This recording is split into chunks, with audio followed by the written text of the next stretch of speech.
Hello, everyone. This is Tom Fox, and I'd like to welcome you to the Daily Compliance News. The Daily Compliance News is an offering of the Compliance Podcast Network. December 11th, 2018. We start off with an editorial from the Financial Times, which excoriated the Serious Fraud Office for yet another setback in trial with its failure in the Tesco trial. The FT characterized it as another high-profile loss or setback for the SFO. Interestingly, they suggested that the burden of proof be lowered in fraud cases against individuals. Imagine if that happened in the United States. Our second article comes from the Wall Street Journal, which talks about two British banks which are ensnared in the Huawei dispute. This is HSBC Holdings and Standard Chartered, which were two banks reported to U.S. federal authorities of monies paid into Iran. They were among the institutions Huawei has used in recent years, and it claimed it was not doing business in Iran through its wholly owned subsidiary Skycom Tech.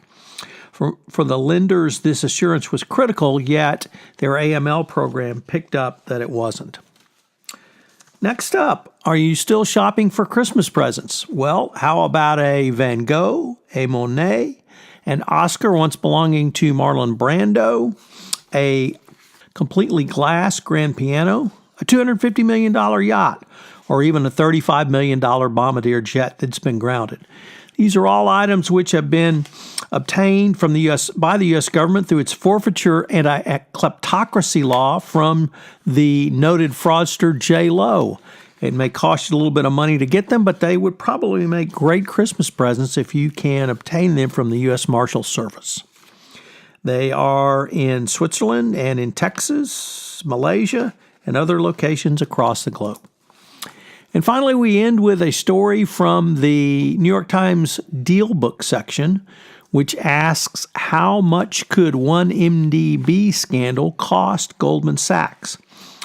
Wall Street has been trying to estimate the amount of legal penalties and settlement that Goldman must pay after U.S. prosecutors unveiled the guilty plea by former Goldman Sachs partner Tim Leissner and charged a second banker.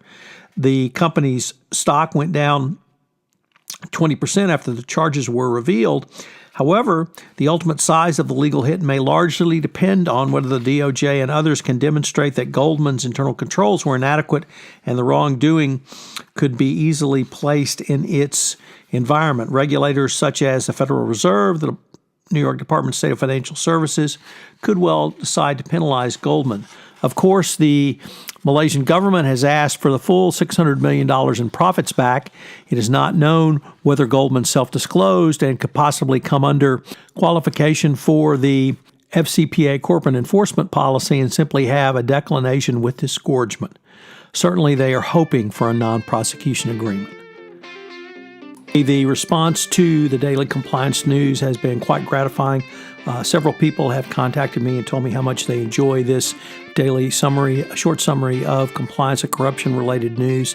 So I have decided to move this forward as a full-time series into 2019. Also, I hope you will check out some of the new offerings on the Compliance Podcast Network.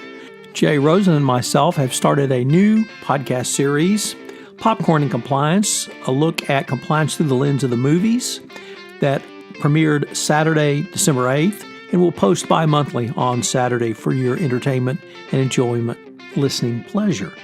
Finally, Mary Shirley and Lisa Fine have premiered their new podcast, Great Women on Compliance. I hope you will check that out. It's a great podcast series. We have several other offerings that we are in production and will go live after the first of the year on the Compliance Podcast Network.